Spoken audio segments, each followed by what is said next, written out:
All right. I think I'll begin.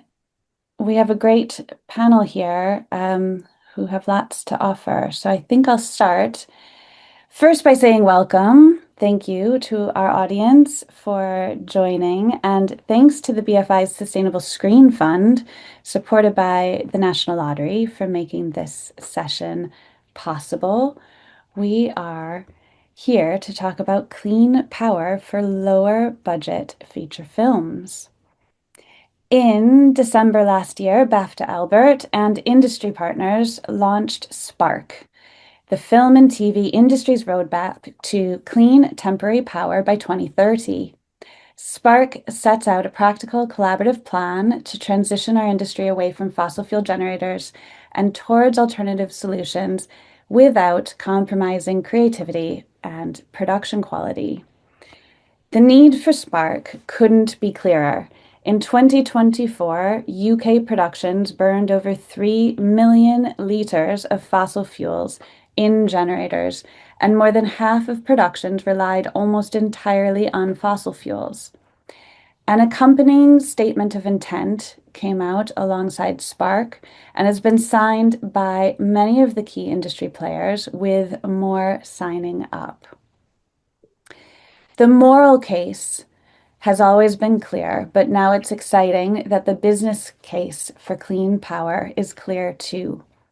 This is good for budget. It's mandatory for compliance and legislation, particularly for the bigger folks in the industry. It's attractive to talent and funders alike. It's good for reputation and for supporting suppliers and for ensuring that we have no stranded assets and our future fit. Today's session is going to unpick what Spark and our swift transition to clean power, we have 4 years to do this, means for indie film, especially those filming on micro, low to mid budgets. We're thinking anywhere up to around 10 million is our focus today. While low to mid budget indie films have a much smaller impact than studio features, collectively it's still a big footprint. Indie features, which recorded their carbon footprints with BAFTA Albert between 2022 and 2025, suggest that on average, powering their filming spaces, that means locations and studios, still generated something like 14 tons per drama film. To put that into perspective, that's between 1 and 3 UK residents' total annual carbon creation. Documentaries created far fewer emissions at less than a quarter ton each, but unless we're only going to make documentaries from now on, we need to make some changes, each one of us individually and collectively. So, we have a great panel here sharing their experiences with us to bring us the challenges and, most critically, the solutions to cleaner power. I'm your chair today.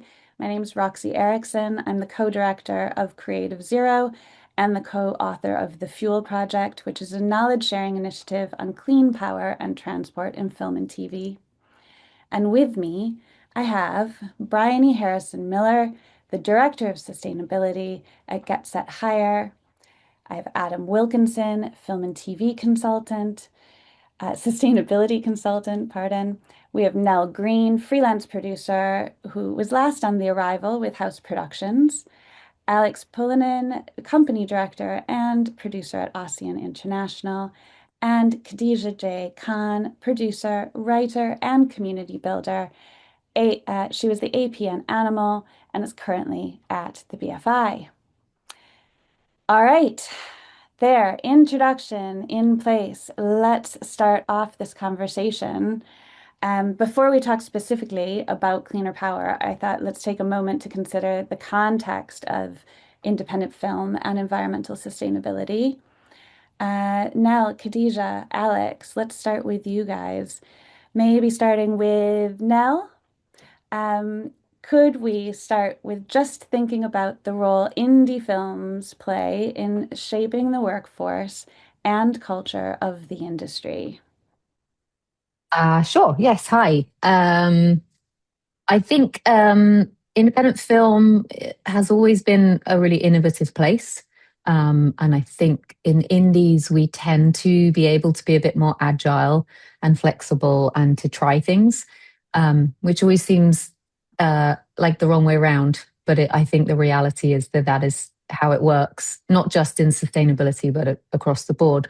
So I think actually we have an opportunity to try things out in indie and prove that they work. And that can be from a really tiny scale. I don't think it has to be about spending a lot of money. It's about cultural change and expectation of your crews. And that comes from us as producers, from the production companies we work with, from the financiers, from directors, from cast, from anyone who's in a position to tone set.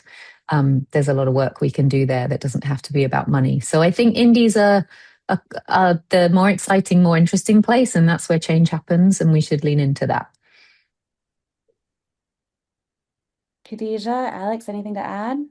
Yeah, well, I think Nell covered it, but with limitation, as we know, comes a lot of creativity.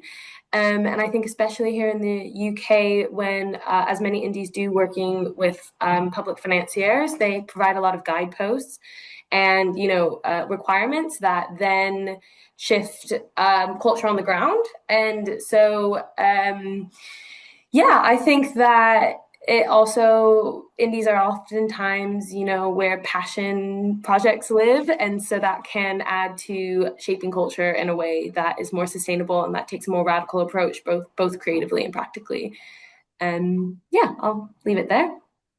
I think the only thing I'd add is just kind of further to that is just the way in which often these films that have been made in this space are by filmmakers or crew that are earlier in their careers. So I think you have an opportunity to kind of shape a culture that's going to progress as those filmmakers and that talent progresses in their careers as well into higher budgets. So yeah, I think that's also a crucial consideration, really.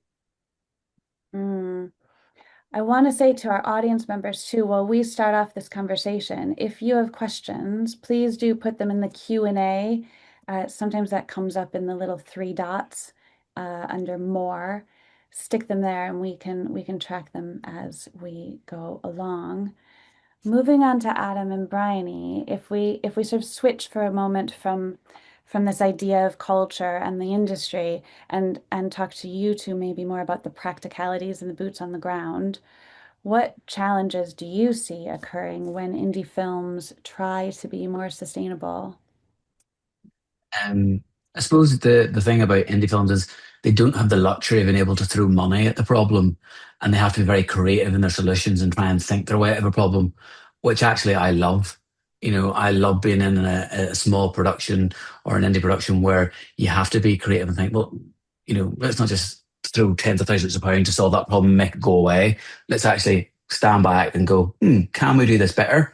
And, like Alex had mentioned, it's a great point for nabbing people earlier in their career to get them in and that to become the standard or the accustomed thing to do, sustainability wise, so that leads on through their career. And actually, the people coming in, I find now, are more conscious about their footprint and how they're behaving and the impact it'll have on a wider, not just film community, but, the actual world. Yeah, I think there's lots of challenges as well, aren't there, for the indies? Low budget, fast turnaround times, small crew. I think we're all agreeing that there's a lot of creativity that it has to come about because of those things. And I think that also those small crews, the type of production it allows for indies to be a bit more agile, and it's almost like they're better placed for swapping out to more clean power because of that constriction. And I think it's really important that people keep doing that. Yeah, they're sustainable by nature. When I got into an indie production, they're saying, well, we don't have the money for a generator, we don't have the money for that. So let's use grid power. And I'm going, perfect. That's a really good, that's the first thing you should be doing is plugging into grid power. And they go, oh, really? So, there's a lack sometimes of not understanding. They think they're doing something wrong by not using HVO and using grid power, but actually they're doing the perfectly correct thing to do. That's a really interesting one. There's been a lot of focus on HBO in our industry, and it's been a bit of a mind shift creator for sure. But now we need to move on from that too, don't we? Um, and what's the supplier perspective, Bryony? There's still capitalism still exists. We have to make money. How are we feeling about that space?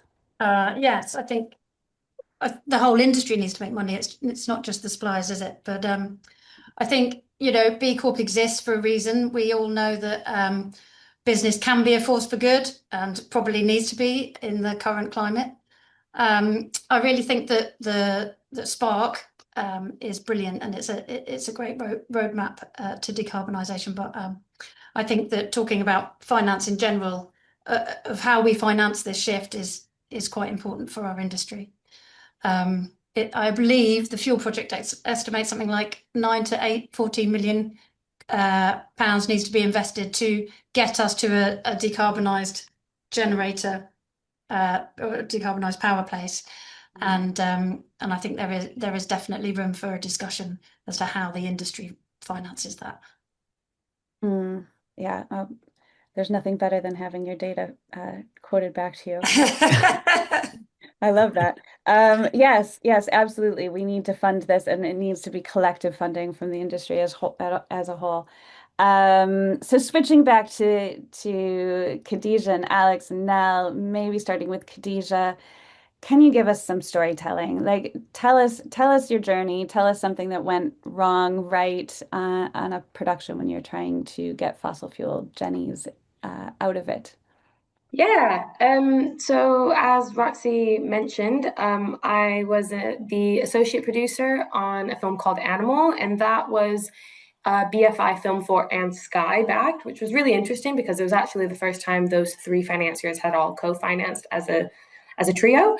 And so what that led to was we had different kind of guidelines set out from each of the big financiers and different approaches as well. And so where maybe Film 4's environmental guidelines didn't cover something, Skies did. And so we actually had quite a wide breadth of things we were trying out to, for lack of a better word, please everyone. But we kind of landed somewhere in the interim, I would say. So a requirement from Skies that no diesel productions. And so what we did was, we hit that to Roxy, your interim bit of using HVO plus fuel. And to be fair, we didn't use much of it, but we were at one point shooting in a dilapidated prison. And so, there weren't a lot of options otherwise. But where we tried to make up for using generators at that location, we were actually able to use entirely mains energy, with the exception of the lighting truck at our main unit base, which was an old school. And so, we landed somewhere in the middle, but at the same time, I think something that played a big role in that production was trying to set culture, to Alex's point of having younger cast and crew involved. And, I think leadership, when it comes to environmental sustainability, flows kind of both ways. There's an importance for that top-down sort of tone setting, making sure that people are approaching environmental sustainability and taking it seriously, while also being open to ideas. To Adam's point, that maybe younger people who hold this as a deeper passion, not that people of all ages don't, but and allow that to flow upwards as well. And so we had vegan days, which people loved and didn't, and also tried to set the groundwork. With having green memos and things go out on a regular basis.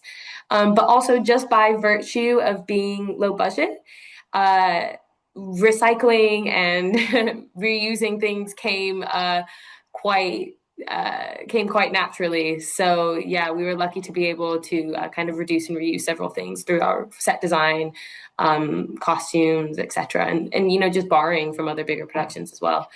And I'll leave it at that.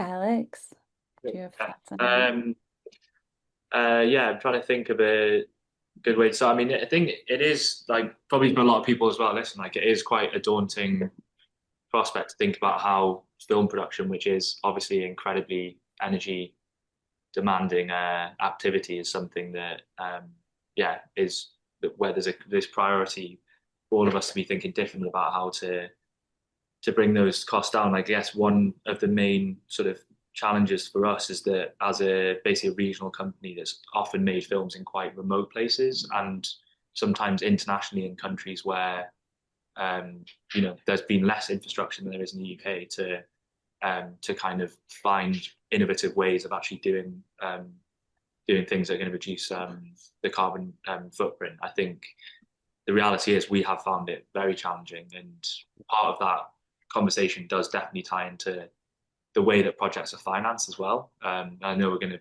probably, as the conversation goes on, we'll probably chat more about that as well.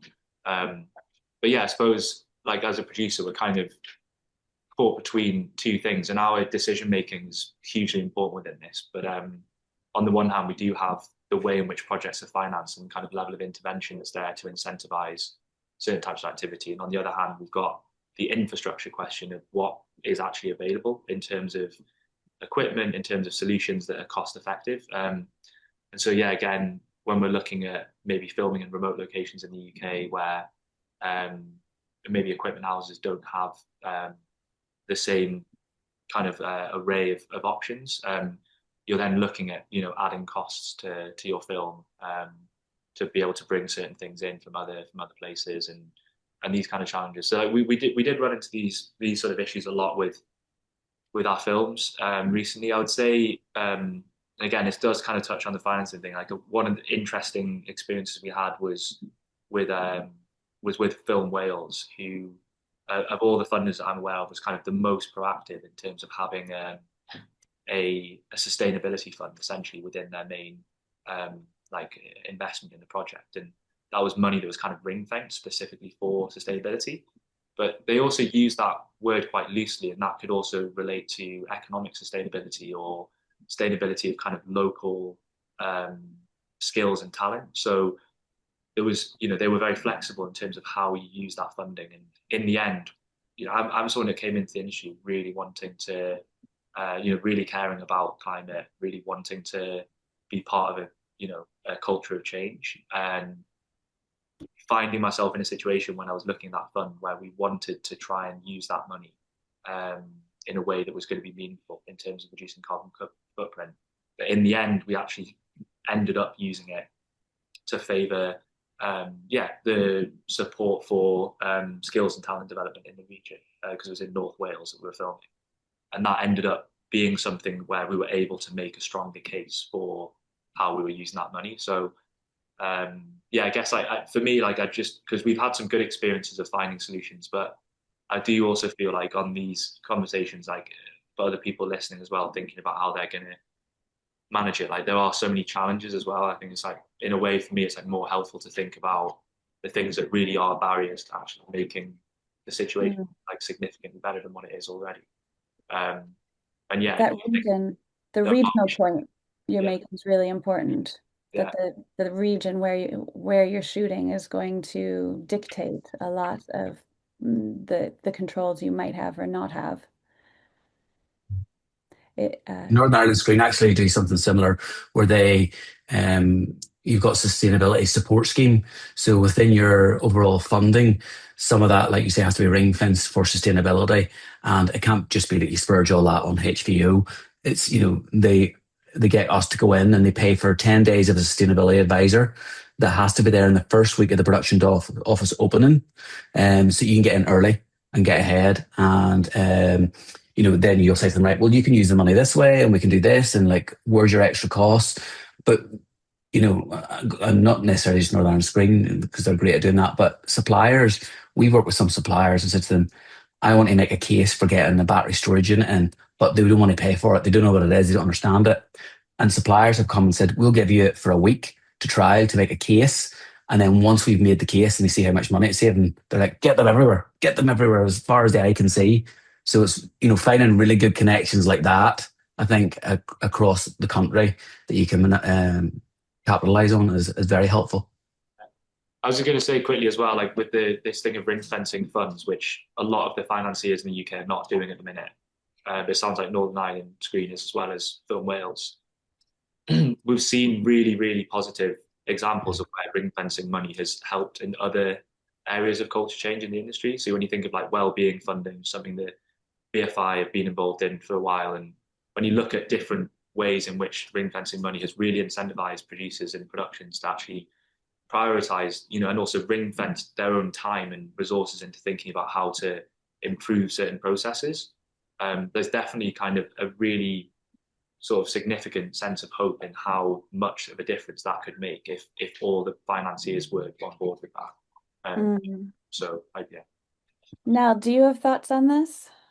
Yeah, for sure. I mean, I think we can lean into the negative a bit too much. I feel like it's part of our jobs to establish better and more sustainable ways for this industry to function. We just won't be doing this in 10 years if we don't get better at this. So, yeah, there's tons of challenges. I think we all know, I'm assuming most people who've dialed into this are sort of probably aware of the day-to-day shifts that have happened and have become really, really normalized, which are things like, a vegan or veggie day with catering, don't have disposable cups on set, recycle on set, try not to use diesel jennies where you can, have a green memo, maybe use an eco-pod for your waste disposal, avoid construction where possible. Like there's a huge list of stuff which 10 years ago I wasn't seeing on productions as standard and is now standard. Like in indie film, that is 100% standard. I think that's really positive.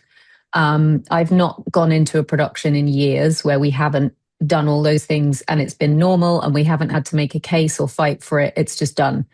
And people actually start to find it strange if we don't do it now. If there's no recycling bins on set, it's like, what are we doing here? It's not, if we can afford a coffee truck as a treat for our crew every week, we can afford to make sure we dispose of those cups properly. So I think there's tons of really good stuff happening.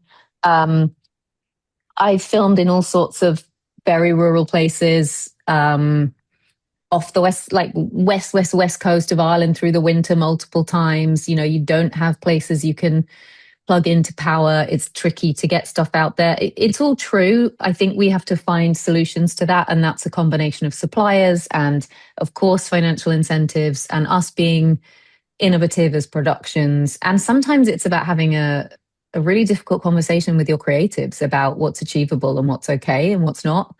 And I think as producers, that's something we have to take responsibility for, having those conversations. But I think the other thing that's really positive or can be really helpful is just do it right from the start. Like make sure everyone knows you're doing Albert for a minimum. Every head of department needs to have a conversation with someone at producer level about that happening and tell them you expect their teams to understand that and to deliver some sort of return back to you in terms of information and statistics about what they have and haven't done. And it's not just the obvious. Obviously, catering, construction, locations, electricians are all the obvious departments, but also like talk to costume. Where are they sourcing their costume? What do they do with it at the end? How are they sourcing? Where are they washing their costumes for the next day? What are makeup doing about disposable stuff? Like it's an entire culture that you need to bring into a production early on. And I think having a sort of in the same way that we'd have like a anti-bullying and harassment session at the start of a shoot, we should have one about sustainability as well. It's like 40 minutes of everybody's time. It will make everyone's life better, but it also will save you money. And it also shows that you are human beings who care about what you do and how you do it. And I think actually you get a reward from your cast and crew back when you show that you care about those things. So I don't know. I don't mean I'm not naive to it all, but I do think we have to find a way, and that means we have to be positive in how we go about it. To all of you, maybe starting with Bryony, what's going to empower you to do this more? What do you need from others? What's the first thing that has to happen for you to do something better? Well, yeah, I mean, I think obviously we already have it available. We have this tech available. So I think what you need from other people is to step up to try it. I think like now, Nell's brilliant. Nell is there saying, yeah, we're doing it all the time. We just need more people like Nell, obviously, that see it as a standard and not a nice to have. I think that's really important. I think the ring fencing is really true. We need everybody on the production, everybody from the top down to be keen for this to happen and to mandate it. My other thing that I really think is that a lot of it's about responsibility, and you need a wide group of people that are going to take responsibility for trying the new thing, bringing in the new piece of kit. Training and testing days for people for crew that aren't yet familiar or happy to use new kit. I think it's really important that there is time allowed for it, and that needs to come from the top. Adam? Yeah, well, there's a couple of things. First one I want to touch on, controversially, I'm not a big fan of the meat-free days, because having been a location manager for a long time, I have witnessed the food waste go through the roof on the meat-free days because everybody pisses off to the chippy. Especially if you're filming in the city centre, they all go around there. Not everybody, but That's a when large you amount. find a local food bank to give your food to, which is what we always try to do if you're somewhere urban. But we do that, but then that should be a second line of defence. The first line is... Of course, but like food going in the bin is not a thing we should be doing on film productions anymore. But it's this easy come, easy go nature. Like, I speak to people who don't work in the industry and I say, oh, we get breakfast, lunch, and we get, evening snack. And they're like, what? Like, what industry does that happen in? Yep. My father, actually, whenever they were filming nearby to where they lived, they couldn't get anybody to come and collect the meals. And he used to come in and collect them. And he used to distribute them to all the old people in the village and give them to them. And they just, it was just something to stop these going in the bin. But that's just, a little thing that I notice about vegan and meat-free days is that we notice the waste going up. And maybe other people have seen this as well. A couple of things, really. What I kind of describe it to people is the difference between swimming with the current and against the current. So whenever you get people who are on board with you, it's great. But whenever you have these departments who are just not interested in sustainability, or they think it's a tick box exercise, it's so difficult. And you're speaking to their bosses and trying to, say, listen, the people on the ground I'm dealing with are not responsive. They're not responding to what we're asking them to do. You need to help us here. And what I often say sometimes is sustainability rolls downhill, rather than the other thing rolls down. There's lots of other things. It's muscle memory for a lot of people. They're not used to the change. I often say that people, if you move the bin in your house, it takes you a couple of months to remember that you've moved your bin and you stop throwing the tea bag in the cupboard where the bin's no longer there. Power training's a big, big thing. Crew don't understand about what they need power-wise. They don't have baldy. So that's something. And then also stop stealing the fuel, because this happens on sets. And I know what happens on sets. I've seen it. And it skews the numbers. So we think we're burning so much more fuel than what we are, but actually it's people siphoning out of tanks and putting in their petrol car or their diesel cars. It just happens. Which is still being burned. Which is still being burnt. But then we're like, Jesus, where's all this? Like, how is this diesel, why are we ordering so much more than what we were, somewhere else? So yeah, there's lots of different things. I feel like I have to say that, of course, getting meat off of set is extremely important. Yep. And that as many people that might go off to the chippy, I've heard the opposite, which is that they didn't understand that they could be full on a vegetarian meal. And when it comes to a lunch, being vegetarian, if they give it a shot, it tends to be pretty darn good catering. I think the only way you make it work is if you talk to your caterer and say, pull all the stops out on this day, and then it flips people's attitude to it. And I've seen that shift in the last few years. It always used to be a lot of resistance. There always used to be like, and don't get me wrong, there's always going to be some people who go find food elsewhere, but then they do that on other days when they don't fancy what's on the menu. I think it's like talk to the caterer and get ahead of that problem and make your crew enthused about it. Because, sorry, I don't want to divert us, but I think there's a lot of feeling like being sustainable leads to like punishments instead of positive things. And it's like, it's not a punishment to not offer, a meat meal. If we can change the perception of that, you sort of start to win that battle. And I think that applies across the board with all of this. It's like we're not trying to reduce down the options people have or creativity or make their jobs harder. And I think it's part of how we sell it is that it shouldn't be those things. It shouldn't be seen that way. It doesn't have to be punishing to be better at this. Yeah, and hence why these things are best communicated early, like across the board when it comes to sustainability, like even starting those conversations early on in development, I think then sets the tone across the board because I think a lot of the times you get in trouble, for example, on the meat-free day when people don't expect it and don't see it coming. And even though they might, have a few words to say about it, at least if it's expected, then it can be more managed. I will say, from a Northern Ireland standpoint, they're very traditional in their approach to food. A little bit old fashioned when it comes to kind of what they eat. So it's maybe not as metropolitan as some places. And it is like, I worked on a job and they said no red meat at all. And I said, you will have a spark flip a table in the breakfast line in the morning. I was like, but if you want to do that, that's fair enough. But yeah, we kind of go like, we'll cut meat down and maybe have beef once a fortnight, rather than have it every single day on the menu. If you had Spark flip the table, surely like that Spark is not going to be invited back. Just we've got to change. We've got to change the story here. Just like I can't. No, I've seen someone get punched on the set before and they still get invited back. But we digress. I think, I think that becomes more of that HR problem and why we have anti-bullying and harassment courses now. And but I do think, well, I'm going to pull us back now to clean power because that's what we're talking about here. And maybe Albert, I would love to host the next panel just on meat-free days. That would be great.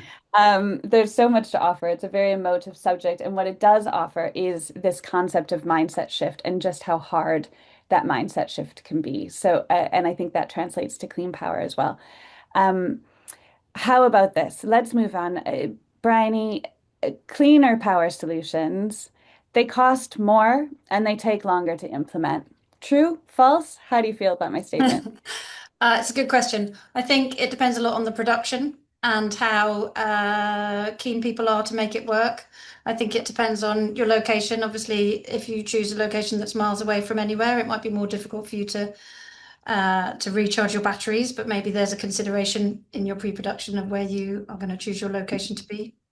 I think it's important that we talk about grid power again here. Like local and regional authorities are doing a lot of work to help film productions get grid access.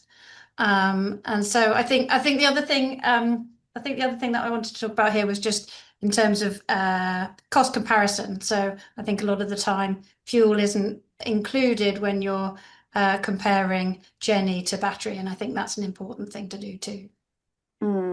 Yeah, so important. Get that fuel line, add it to the higher line. Yes, for sure.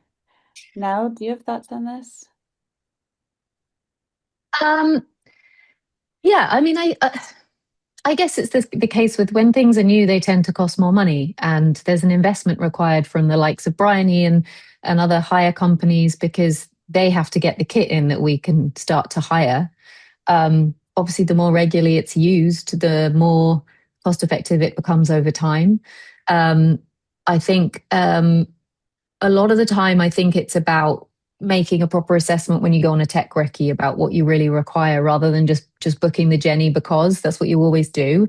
And I think actually having a slightly more nuanced conversation about like how do we solve this problem without kind of falling into the patterns of behavior that we always do. And I understand like it's very reassuring to have a Jenny on set if you're not somewhere where there is access to lots of local power. And if you have for some reason a power issue, a Jenny's always going to save you. So I think there's also, a conversation we have to have about sort of protecting our production, but learning to trust in new things. And the more we use them, the more effective the business case becomes. But we have to get over that hurdle of shifting our kind of normal behaviors. And I mean, I think the amount of local power that I have used on shoots in the last 5 years has been it's been really considerable on everything. Anywhere you are shooting in a real life location, if you haven't built a set, where you're using studio power, which is a whole other conversation because it's massively overpriced. But if you're, if you're in a real location, the first conversation should be, can we plug in to this location? And obviously you monitor what you use and you pay the homeowner. And when you have to power up your, your catering trucks or whatever else, look at alternative sources, Jenny's and other things, which I think it is cultural shift. And maybe there's a hurdle. We all have to just lump it for a little bit, that it's going to cost us a little bit more. And that's where I think the points that Alex and Adam were raising about financial ring fencing, a support for assisting productions to do that becomes really important, because when you're on tight indie budgets, it is really hard to justify additional spend. But it is amazing how often we manage to justify it in other areas. So, the more normalized it becomes, the easier it becomes for all of us to do our jobs and not have to have this conversation every time. It just becomes the behavioral norm. I think just one other point, it's also good to work with your suppliers, right? Try and find some partners that are actually really want to do the same as you and are on the same page and are looking to make it work. So let's talk about this financier. Let's have this conversation. Nell just brought this up again.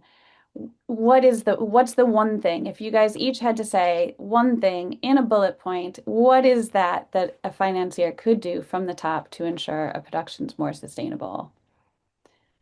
Nell, you want to start? Don't give us your money unless we meet your sustainability requirements. Khadijah? I would agree with the ring-fenced funding, having additional funding available to make the jump to these things, because otherwise, to Nell's point, you can't fully protect your production. Who else? Who else has thoughts on financing? Share the responsibility. That would be my thing. It's like you can't expect a gaffer or production to take sole responsibility for swapping out to new tech. The financier has to share some of that too. Yeah, don't financially tie the hands of the productions when you're asking them to do sustainable things.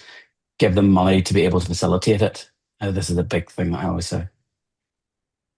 I think for me, it would definitely be about ring fencing specifically, because I think we're talking a bit before about some other kind of maybe more minor measures that have definitely become like industry standard, and I think for me those things are just a given.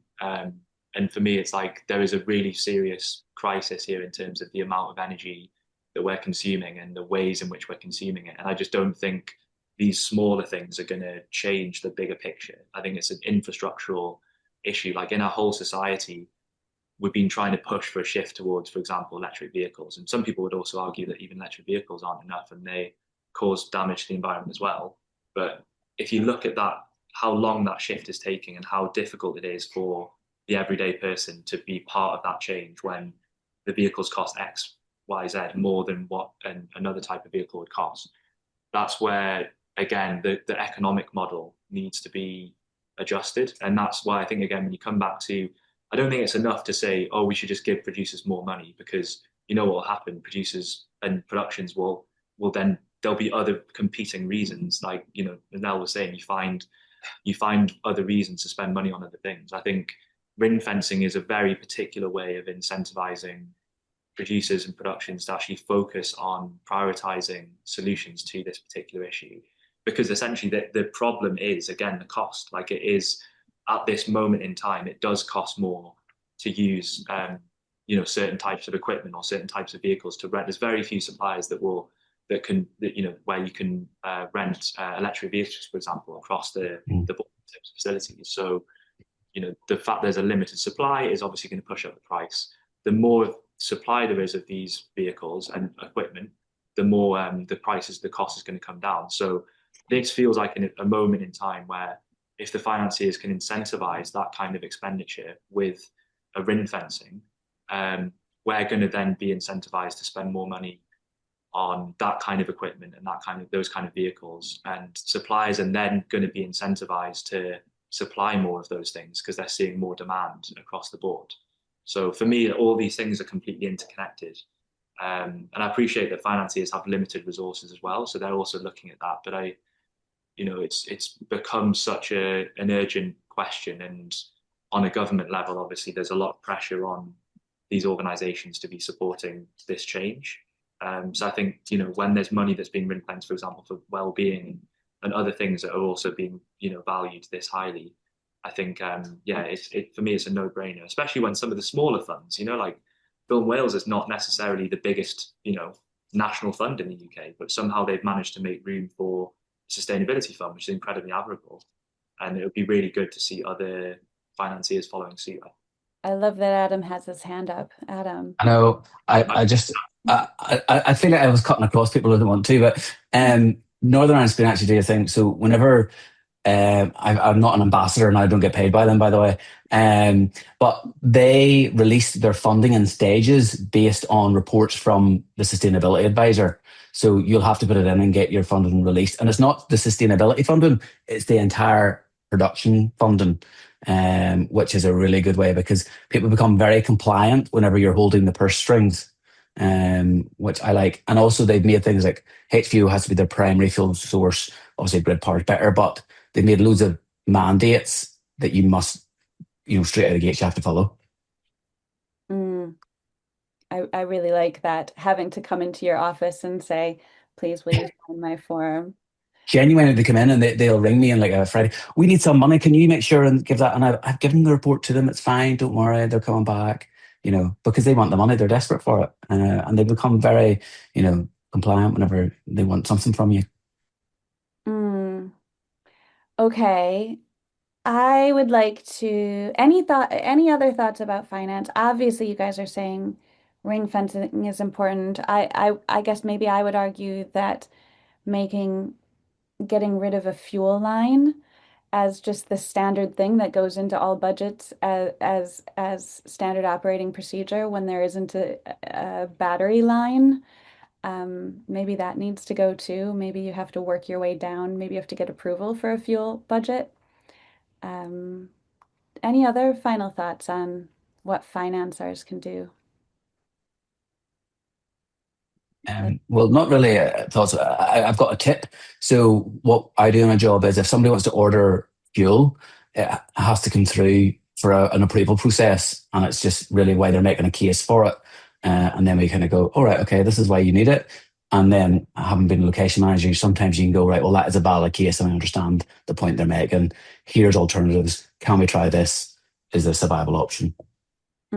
Yes, that's great. All right. Well, that makes me joyous. Is there something that makes all of you gives you joy, makes you optimistic about sustainability in general in film and TV, or maybe even about clean power? Khadijah? I mean, the first thing that comes to mind is I work a lot on micro no budget shorts and features, and there's just kind of raw creativity there, and you're like using trash as production design, and finding all these different ways to incorporate sustainability really authentically, not only into like the storyline kind of, but more so to be able to be like a story engine that drives the film forward rather than just having to be a checkbox, and that can really bolster creativity. So I don't know, I come from the perspective that a lot of a lot of creativity and sustainability comes from that need, and so that gives me joy, like working on projects where you get to experiment in those types of ways. And I think also working with younger, like we worked with quite a lot of teenagers on this last film, and in the cast, and seeing that people do genuinely have that as a baseline for how they understand how production works is encouraging to see. Nice. Who else? Fill us up. Bryony? Will I go next? I was just thinking that maybe the fact that we've come a long way already is something to really appreciate. I don't know, 12 years ago we were talking about polystyrene cups, and now we've actually got clean power that we can put on set, and that's really fantastic. I think it's something obviously it needs to become standard. It needs to move quickly. Like you said, we're in a sprint. We've got to get there 2030. Come on, guys, we can do this. But we are an industry that are really good at making things happen on little to no time and budget. And I think, we can do it. Let's just work together. Talk to us, talk to your suppliers, work out how it's going to work and make it happen. And if I can just do a little shout out, Get Set Higher has just bought a bunch of new hush pads. We have some hush pods. They are ready to go, already on their trailers. Come get them. Nell? Yeah, I think there's a lot to I think we have to celebrate the wins, right? Like there's a big challenge ahead. So I worked on a few films recently where we've had some really innovative crew doing really brilliant things where like we're trying to achieve really high production values, and our costume department has dressed a massive set piece which we've got extras in for days and days and days, all from vintage shops, because it's all secondhand. It looks better because it looks more natural and worn in on the characters anyway. No one's gone and done a massive, I mean, the days of like going to high street fast fashion chains and just buying bags and bags and bags of costume and then being like, well, we've got 300 pairs of socks, I guess, like it just, that has shifted so much. And we were so, our costume on that production was so celebrated by everyone involved, and so much of it was sourced really sustainably, and it was just like it was a real win, and it massively helped our budget. So there's the business case right there for a department to do something sustainable. When it comes to like power specifically, I actually think Spark is a really brilliant incentive to get us focused on this and progressing it more quickly than we might otherwise. I think everyone knows what the issue is, but if there's now a target and a date we're trying to hit, and we've got brilliant suppliers who are invested in helping us achieve that, suddenly we've all got a goal to aim for, as opposed to it being a sort of like moral theoretical, we should be better at this conversation. It's like, well, actually we're going to have a problem in 4 years' time if we're not doing this better. So I actually think it's really positive to have the aim of Spark to be like, that's what we can all focus on. We can work towards that. There's a date, there's a plan.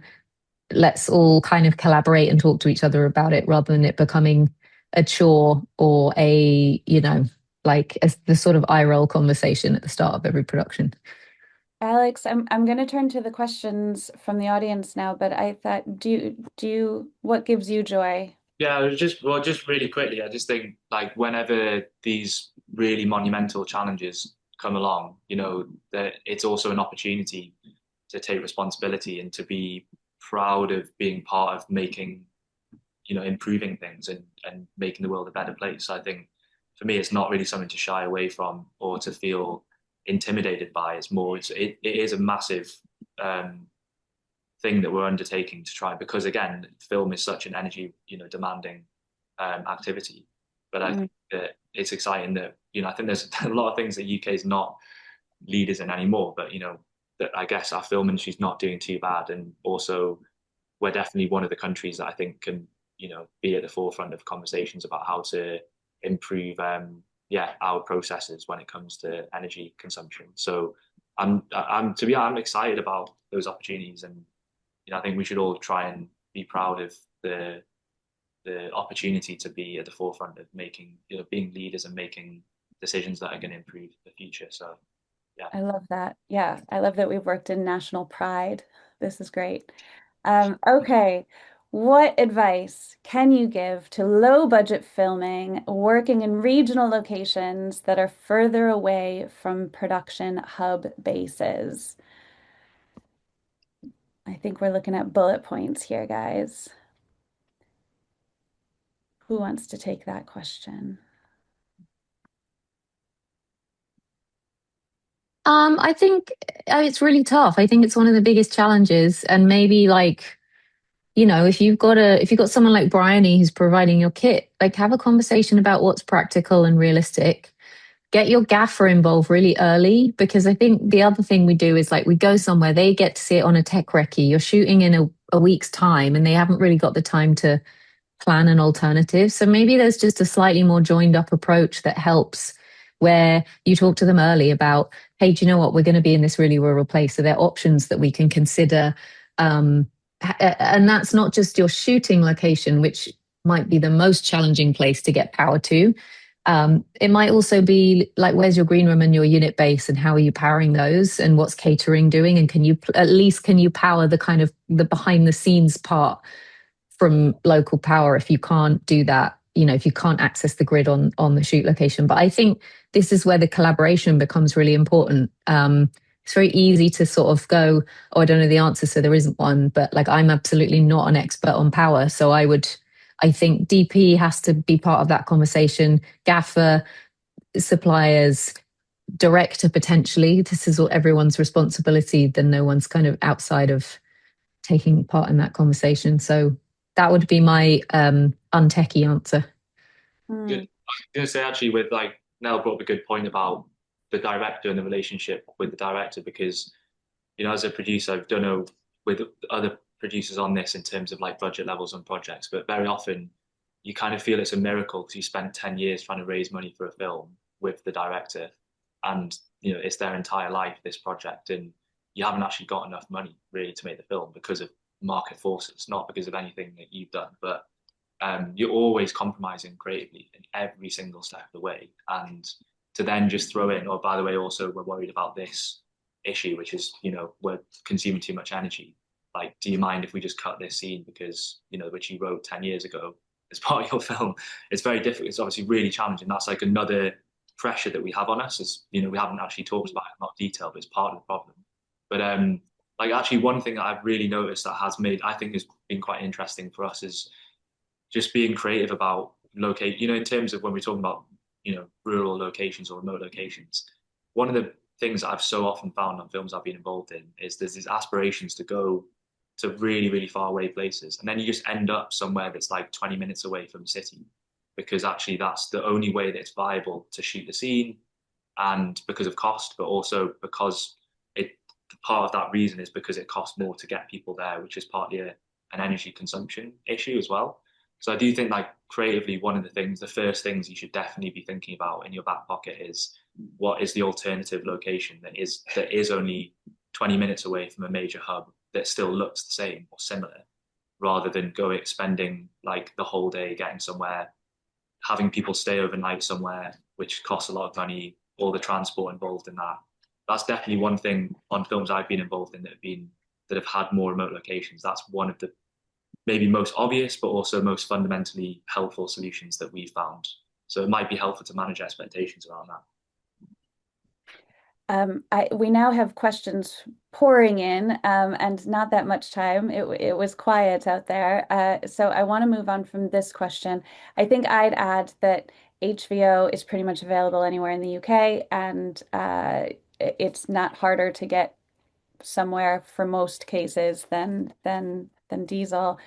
And some people filming in remote locations, depending on how remote, prefer to use something like an Instagrid battery, low lighting LED, because it's small, you can move it around, you can carry it.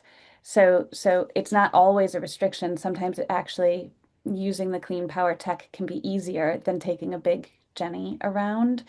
Moving on to the next question.